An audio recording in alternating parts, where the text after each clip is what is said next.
2024 সালের কোটা আন্দোলনের নাম শুনলেই চোখে ভাসে কতগুলো তরুণ ছেলে মেয়ের স্বপ্ন, কত আশা, কত স্বপ্ন। কেউ বিসিএস ক্যাডার হয়ে দেশের সেবা করতে চেয়েছিল, কেউ মায়ের মুখে হাসি ফোটাতে চেয়েছিল। আমরা সবাই জানি চাকরির কোটা নিয়ে অনেক দিনের জটিলতা আছে, এর সঠিক সমাধান দরকার ছিল, এটা সবাই বুঝতো। আর শেখ হাসিনা, তিনি তো সবসময় ছাত্রদের পাশে ছিলেন, একদম মায়ের মতো। যখনই ছাত্ররা রাস্তায় নেমেছে তিনি তাদের জন্য কথা বলেছেন। এবারও তার ব্যতিক্রম হয়নি। কোটা সংস্কারের দাবিতে চলমান আন্দোলনে কেউ মারা যাওয়ার পর সরকার বিচার বিভাগীয় তদন্ত কমিশন গঠন করে। শেখ হাসিনা হাসপাতালে গিয়ে আহতদের দেখে এসেছেন, তাদের মাথায় হাত বুলিয়ে বলেছেন, তোমরা ভয় পেও না, আমি আছি, এবং আহত শিক্ষার্থীদের উন্নত চিকিৎসার নির্দেশ দিয়েছেন। কিন্তু সেই ন্যায্য দাবি, সেই শান্তিপূর্ণ আন্দোলন হঠাৎ কবে যে সহিংসতায় রূপ নিল আমরা টেরই পাইনি। সিরাজগঞ্জে 13 জন পুলিশকে নির্মমভাবে পুড়িয়ে মারা হলো। ঢাকায় একের পর এক পুলিশের গাড়ি ভাঙা হলো, থানায় আগুন, মেট্রো রেলে অগ্নিসংযোগ। যাত্রাবাড়িতে নিরীহ এক ট্যুরিস্ট পুলিশকে মেরে ব্রিজে ঝুলিয়ে রাখা হলো। এগুলো কি কোনো শিক্ষিত ছাত্রের কাজ? না, এগুলো প্রশিক্ষণপ্রাপ্ত জামাত শিবিরের জঙ্গিদের কাজ। যেই ছেলেকে এই পুলিশ হত্যার পর গ্রেফতার করা হয়, পরবর্তীতে তাকে শিবিরের বিভিন্ন প্রোগ্রামে বক্তব্য দিতে দেখা গেছে। তখন অনেকেই বলল, পুলিশ কেন এমন সহিংস হলো? এই প্রশ্ন শুনে আসলেই কষ্টই লাগে। আন্দোলনকারীরা যদি প্রথমে হামলা না করত, আগুন না লাগাতো, মানুষ না মারতো, পুলিশ কি এমন করত? পুলিশ তো ছাত্রদের শত্রু নয়, পুলিশও এই দেশেরই সন্তান। রাষ্ট্রের ওপর আঘাত এলে, সরকারি স্থাপনা পড়ে গেলে, থানার অস্ত্র লুট হলে, তখন কি পুলিশ হাত পা বসে গুটিয়ে থাকবে? রাষ্ট্র রক্ষার দায়িত্বও তো তাদের। তার উপর সম্প্রতি শুরু হয়েছে ফেক অডিও ছড়ানোর খেলা। বিবিসির রিপোর্টে শেখ হাসিনার নামে একটি ভয়েস ক্লিপ ছড়ানো হলো, যেখানে বলা হয়েছে তিনি নাকি পুলিশকে লিথাল ওয়েপন ব্যবহার করতে বলেছেন। কিন্তু বাস্তবে তার কোনো প্রমাণ নেই। আসলে এটা একদমই ডিপ ফেক অডিও। ভয়েসের ফ্রিকোয়েন্সি, কথার প্যাটার্ন, ব্যাকগ্রাউন্ড নয়েজ সবই এআই দিয়ে বানানো। এর উদ্দেশ্য একটাই, শেখ হাসিনার প্রতি মানুষের বিশ্বাসকে আঘাত করা। শেখ হাসিনা কখনো রক্তপাত চাননি, তিনি সবসময় শান্তি চেয়েছেন। তিনি চেয়েছেন ছাত্ররা নিরাপদে ঘরে ফিরে যাক। বারবার বলেছেন, আমি চাই না আর কোনো মায়ের বুক খালি হোক। ভাবুন তো, 1975 সালে এক রাতে তিনি পুরো পরিবার হারিয়েছেন, বারবার মৃত্যুর মুখ থেকে ফিরে এসেছেন। এমন একজন মানুষ কি অন্য কারো সন্তান হারানো দেখতে পারেন? কোনোদিনই না। 14 অক্টোবর 2024-এ স্বরাষ্ট্র মন্ত্রণালয় এক বিবৃতিতে জানায়, যারা 15 জুলাই থেকে 8 আগস্ট পর্যন্ত আন্দোলনের সঙ্গে যুক্ত ছিল তাদের বিরুদ্ধে কোনো মামলা বা গ্রেফতার করা হবে না। দায় মুক্তি মানে হচ্ছে শাস্তি থেকে ছাড়। কিন্তু এটা কি প্রমাণ করে না যে ছাত্র আন্দোলনের নামে হত্যা, ভাঙচুর, অগ্নিসংযোগ সবই ছাত্রদের হাতেই হয়েছিল? তার মানে কি অবৈধ ইউনূস সরকার এক বিজ্ঞপ্তি দিয়েই সকল অরাজকতার দায় স্বীকার করে নিলেন? এই আন্দোলন প্রমাণ করে কোটা আন্দোলন ছিল কেবল একটি মুখোশ।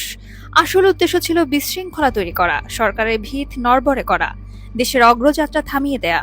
বৈষম্য বিরোধী ছাত্র আন্দোলনের সমন্বয়ক হাসিব আল ইসলাম বলেছেন, মেট্রো রেলে আগুন, পুলিশ হত্যা না করলে বিপ্লব সহজ হতো না। আমরা ভুলে গেছি এই দেশটা কত রক্ত আর কষ্টে করা। ভুলে গেছি এক নারী পরিবার হারিয়ে বুকের যন্ত্রণা নিয়েও কেমন করে দেশটাকে আগলে রেখেছেন। কিন্তু মাননীয় প্রধানমন্ত্রী শেখ হাসিনার সকল নির্দেশ অমান্য করেই হঠাৎ রক্তক্ষয়ী হয়ে ওঠে আন্দোলনের ময়দান। 16 জুলাই সকাল থেকেই ঢাকা বিশ্ববিদ্যালয় এলাকায় কোটা আন্দোলনকারী শিক্ষার্থীদের সঙ্গে ছাত্রলীগ নেতাকর্মীদের সংঘর্ষ শুরু হয়। ধাওয়া পাল্টা ধাওয়ায় শহীদুল্লাহ হল থেকে চানখারপুল রোড মুহূর্তেই রণক্ষেত্রে পরিণত হয়। আন্দোলনকারীদের উদ্দেশ্য ছিল লাশ, যা আন্দোলনকে আরো উস্কে দিতে কাজে লাগানো হবে। পরবর্তীতে সমন্বয়ক হান্নান মাসুদের বক্তব্যে এই বিষয়টি আরো স্পষ্ট হয়। সেই দিন দুপুরে বেগম রোকেয়া বিশ্ববিদ্যালয়ের শিক্ষার্থী আবু সাইদ পুলিশের গুলিতে নিহত হন। এই মৃত্যুই আন্দোলনকারীদের কাঙ্ক্ষিত সেই লাশ হিসেবে ব্যবহার করা হয়। রাতে ঢাকা বিশ্ববিদ্যালয় সহ দেশের বিভিন্ন বিশ্ববিদ্যালয়ের হল থেকে ছাত্রলীগ নেতাকর্মীদের জোরপূর্বক বের করে দেয়া হয়। তাদের কক্ষগুলো ভাঙচুর করা হয়, কোথাও কোথাও আগুনও ধরিয়ে দেয়া হয়। গোটা ক্যাম্পাস জুড়ে ছড়িয়ে পড়ে আতঙ্ক, অজানা ভয় আর তীব্র অস্থিরতা। পরদিন 17 জুলাই সন্ধ্যায় জাতির উদ্দেশ্যে ভাষণ দেন মাননীয় প্রধানমন্ত্রী। তিনি শীর্ষ আদালতের রায় না আসা পর্যন্ত সবাইকে ধৈর্য ধরতে আহ্বান জানান। তবে সেই রাতেই তার নির্দেশ অমান্য করে ঢাকার যাত্রাবাড়িতে বড় ধরনের সংঘর্ষের সূচনা হয়। জামাত শিবিরের চক্র মেয়র হানিফ ফ্লাইওভারের টোল প্লাজায় আগুন ধরিয়ে দেয়। পুরো এলাকা নিমিষেই রণক্ষেত্রে পরিণত হয়। শিক্ষার্থীদের সর্বাত্মক অবরোধ কর্মসূচির ফলে রাজধানী সহ সারা দেশ কার্যত অচল হয়ে পড়ে। ঢাকার বাইরে দেশের ৪৭টি জেলায়ও বিক্ষোভ, সড়ক অবরোধ, ভাঙচুর এবং অগ্নিসংযোগের ঘটনা ঘটে। মহাখালীতে সেতু ভবন, বাংলাদেশ সড়ক পরিবহন কর্তৃপক্ষ ভবন, দুর্যোগ ব্যবস্থাপনা ভবন সহ একাধিক গুরুত্বপূর্ণ স্থাপনায় আগুন দেওয়া হয়। রাস্তায় শতাধিক গাড়ি পুড়িয়ে ফেলা হয়। রাষ্ট্রীয় প্রচার মাধ্যম বাংলাদেশ টেলিভিশনে ২ দফায় অগ্নিসংযোগের কারণে অন্তত ১২ ঘণ্টা সম্প্রচার বন্ধ থাকে। ১৯শে জুলাই শিক্ষার্থীদের কমপ্লিট শাটডাউন বা সর্বাত্মক অবরোধের ডাকের মধ্য দিয়ে রাজধানী ঢাকায় সহিংসতা আরও ভয়াবহ রূপ নেয়। মেট্রো রেলের ২টি station, elevated expressway, toll plaza সহ বিভিন্ন সরকারি স্থাপনায় চালানো হয় হামলা, ভাঙচুর এবং অগ্নিসংযোগ। এই দিনেই ঘটে সবচেয়ে বিস্ময়কর ও ভয়াবহ ঘটনা। নরসিংদী জেলা কারাগারের গেট ভেঙে ৯ জঙ্গিসহ ৮২৬ কয়েদি পালিয়ে যায়। পালানোর সময় লুট করা হয় ৮৫টি অস্ত্র এবং ১০৫০ রাউন্ড গুলি। পালিয়ে যাওয়া কয়েদিদের মধ্যে আনসারুল্লাহ বাংলা টিমের ৭ জন সদস্য এবং জেএমবির ২ নারী সদস্য ছিল। এই ঘটনায় দেশের নিরাপত্তা ব্যবস্থা একেবারে নড়বড়ে হয়ে পড়ে। আইন শৃঙ্খলা বাহিনী চরম চাপে পড়ে যায়। গণঅভ্যুত্থানের আগে ও পরে মৃত্যুদণ্ডপ্রাপ্ত ৮৮ জন সহ অন্তত ২২৪০ জন বন্দী কারাগার থেকে পালিয়েছেন। জঙ্গি, মৃত্যুদণ্ডপ্রাপ্ত সহ ৭০০ বন্দী এখনো পলাতক। হাসিনা সরকারের পতনের পর বন্দীদের বিক্ষোভ এবং বাইরে থেকে তাদের সহযোগী ও স্বজনদের হামলার ফলশ্রুতিতে কাশিমপুর হাই সিকিউরিটি কারাগার এবং সাতক্ষীরা, কুষ্টিয়া ও শেরপুর কারাগার থেকে ১৪১৫ জন বন্দী পালিয়ে যান। কাশিমপুর হাই সিকিউরিটি কারাগার থেকে পালিয়ে যাওয়া ২০৩ বন্দীর মধ্যে অন্তত ২০০ জনের সন্ধান এখনো পাওয়া যায়নি। তন্মধ্যে ৭৮ জন জঙ্গি এখনো অধরা। ২০শে জুলাই সকাল থেকে দেশজুড়ে কারফিউ জারি করা হয় এবং সেনাবাহিনী মোতায়েন করা হয়। তবুও সহিংসতা পুরোপুরি থামানো সম্ভব হয়নি। ঢাকার যাত্রাবাড়ি, উত্তরা, বাড্ডা ও মিরপুর এলাকায় বিক্ষোভকারীরা সড়ক অবরোধের চেষ্টা চালায়। আইন শৃঙ্খলা বাহিনীর সঙ্গে চলে তীব্র ধাওয়া, পাল্টা ধাওয়া এবং সংঘর্ষ। রাজধানীর বাইরেও বিভিন্ন স্থানে সহিংসতার খবর আসে। মেট্রো রেলের কাজীপাড়া এবং মিরপুর ১০ স্টেশনে চালানো হয় বড় ধরনের ভাঙচুর। পুরো শহর আতঙ্কে ফাঁকা হয়ে যায়। জনজীবন সম্পূর্ণভাবে স্থবির হয়ে পড়ে। কোটা সংস্কারের দাবিতে শুরু হওয়া এই আন্দোলন ক্রমেই সহিংস বিপজ্জনক রূপ নেয়। প্রাণহানি, রাষ্ট্রীয় সম্পদের ভয়াবহ ক্ষতি এবং সর্বত্র ছড়িয়ে পড়া নিরাপত্তাহীনতা সব মিলিয়ে পুরো দেশকে এক অচল, আতঙ্কিত অবস্থায় ঠেলে দেয়। একের পর এক হামলা, আগুন, সংঘর্ষ আর কয়েদি পালানোর ঘটনা গোটা জাতিকে গভীর আতঙ্ক আর শোকের মধ্যে ডুবিয়ে দেয়। ২১শে জুলাই সরকারি চাকরিতে মেধাভিত্তিক ৯৩%, মুক্তিযোদ্ধা ৫%, ক্ষুদ্র নৃগোষ্ঠী ১% এবং প্রতিবন্ধী তৃতীয় লিঙ্গের জন্য ১% কোটা রেখে হাইকোর্টের রায় বাতিল করেছে আপিল বিভাগ। মেধাতে হবে ৯৩ ভাগ, ৫ ভাগ হবে মুক্তিযোদ্ধা, ক্ষুদ্র নৃতাত্ত্বিক জনগোষ্ঠী তাদের হচ্ছে ১ ভাগ, আর প্রতিবন্ধী এবং তৃতীয় লিঙ্গীয় ওদের জন্য হচ্ছে ১ ভাগ। এই টোটাল ১০০ ভাগ। এইভাবে আমাদের যে নির্ধারিত পদ্ধতিতে এটা বিচার হবে। এবং পরের দিন অর্থাৎ ২২শে জুলাই সোমবার কোটা প্রথা সংস্কার করে আদালতের নির্দেশ অনুযায়ী তৈরি করা প্রজ্ঞাপনে অনুমোদন দেন প্রধানমন্ত্রী। কোটা প্রথা সংস্কার করে ২৩শে জুলাই প্রজ্ঞাপন জারি করা হয়। আওয়ামী লীগ সরকারকে জোর করে উৎখাতের আগেই নেতাকর্মীদের ওপর নেমে আসে বিভীষিকা। ৪ই আগস্ট নরসিংদীর মাধবদীতে রক্তাক্ত হামলায় ইউপি চেয়ারম্যান সহ আওয়ামী লীগের ৬ জন নেতা নির্মমভাবে নিহত হন। রবিবার দুপুরে মসজিদের ভেতর আশ্রয় নেওয়া অবস্থায় তাদের উপর হামলা চালানো হয়। কুপিয়ে পিটিয়ে হত্যা করা হয় এই ৬ জনকে। সারা এলাকায় শোকের ছায়া নেমে আসে। সবচেয়ে ভয়াবহ হামলা চালানো হয় সিরাজগঞ্জের রায়গঞ্জে। ছাত্র জনতার ভয়াবহ হামলায় আওয়ামী লীগ অফিসে আশ্রয় নেওয়া ৫ জন নেতা ও এক সাংবাদিককে পিটিয়ে হত্যা করা হয়। এ সময় সংসদ সদস্য চয়ন ইসলাম, ডাক্তার হেনরি ও সাবেক এমপি ডাক্তার হাবিবে মিল্লাত মুন্নার বাড়িঘর, আওয়ামী লীগ অফিস, জেলা পরিষদ, রেল স্টেশন, ভূমি অফিস সহ একের পর এক সরকারি স্থাপনায় আগুন দেয়া হয়। পুরো শহর জুড়ে আতঙ্ক আর শোকের ছায়া নেমে আসে। এরপরই পুলিশের মনোবল ভেঙে দিতে সিরাজগঞ্জের এনায়েতপুর থানায় হামলা চালিয়ে থানার ওসি সহ ১৩ জন পুলিশ সদস্যকে পিটিয়ে ও আগুনে পুড়িয়ে হত্যা করা হয়। পুলিশ ভিতরে আছে, সব পুলিশ ভিতরে। এই মুহূর্তে ইনায়তপুর থানায় আমরা আগুন দিচ্ছি, সব পুলিশ ভিতরে। ইনশাআল্লাহ তো আমাদের হবে, ইনশাআল্লাহ সফলতার আমরা খুব তার প্রান্তে আছি। ইনশাআল্লাহ আমরা সফলতা পাবো, ইনশাআল্লাহ। ইনশাআল্লাহ আমাদের এই গোল কেউ ঠেকাতে পারবে না, আল্লাহ আমাদের সাথে আছে। পিটিয়ে হত্যার পর কয়েকজনের লাশ গাছে ঝুলিয়ে রাখা হয়। দেশের জন্য প্রাণ দেয়া এই দেশপ্রেমিক পুলিশ ভাইদের জন্য বিনম্র শ্রদ্ধা। ২০২৪ সালের ৫ই আগস্ট সকাল শেখ হাসিনার দেশ ত্যাগের খবর ছড়িয়ে পড়তেই দেশে নেমে আসে অরাজকতার আগুন।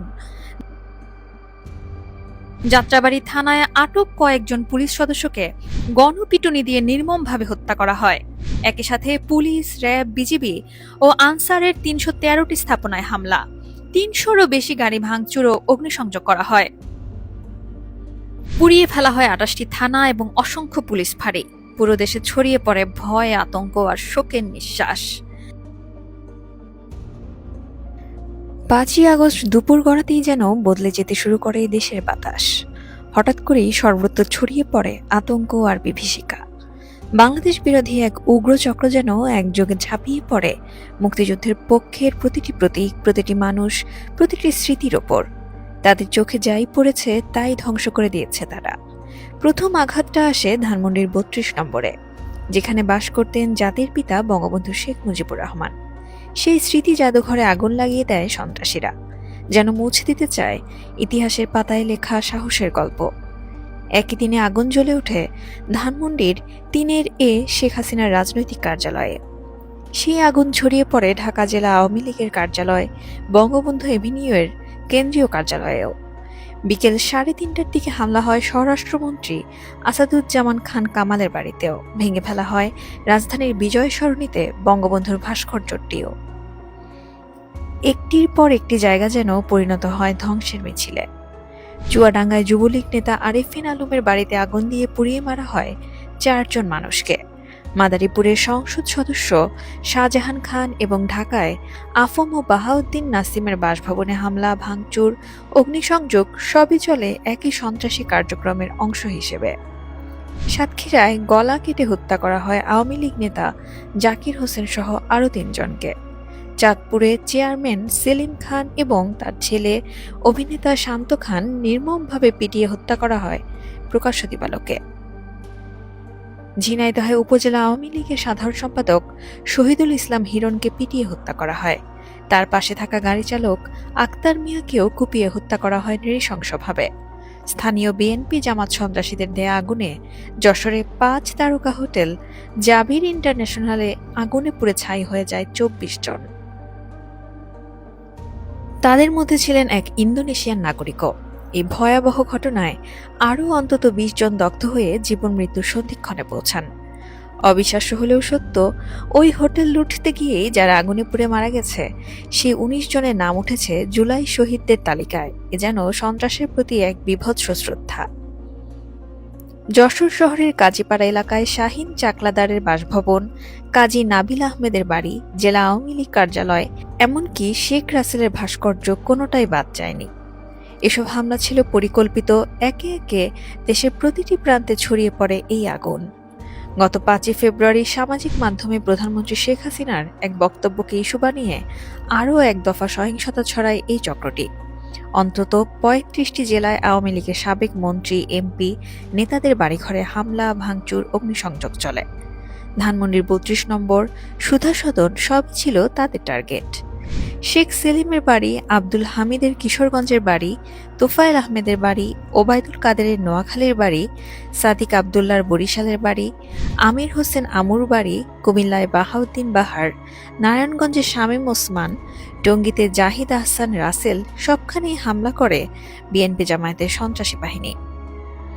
সব দিকে একটা কথাই মনে পড়ে, এই বাংলাদেশ একদিন জন্ম নিয়েছিল আওয়ামী লীগের হাত ধরে, বঙ্গবন্ধুর স্বপ্নে। যত ষড়যন্ত্রই হোক, এই দলকে মুছে ফেলা যায় না। আমরা ধ্বংসের ছাই চাপা থেকে বারবার উঠে দাঁড়িয়েছি, এবারও দাঁড়াবো।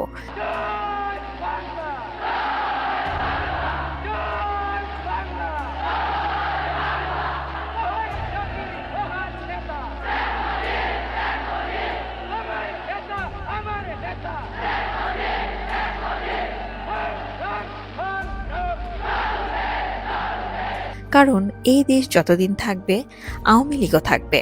এই দেশের প্রতিটি শিরায় শিরায় রয়ে গেছে মুক্তিযুদ্ধের চেতনা, আর সেই চেতনাই আমাদের শক্তি। আমরা আবারও ঘুরে দাঁড়াবো বীরের মতো মাথা উঁচু করে। শেখ হাসিনা ছিলেন বলে এই দেশের মানুষ শান্তিতে ঘুমিয়েছে, অথচ এখন দিনে দুপুরে পাথর দিয়ে মুখ থেতলে জনসম্মুখে হত্যা করা হয়।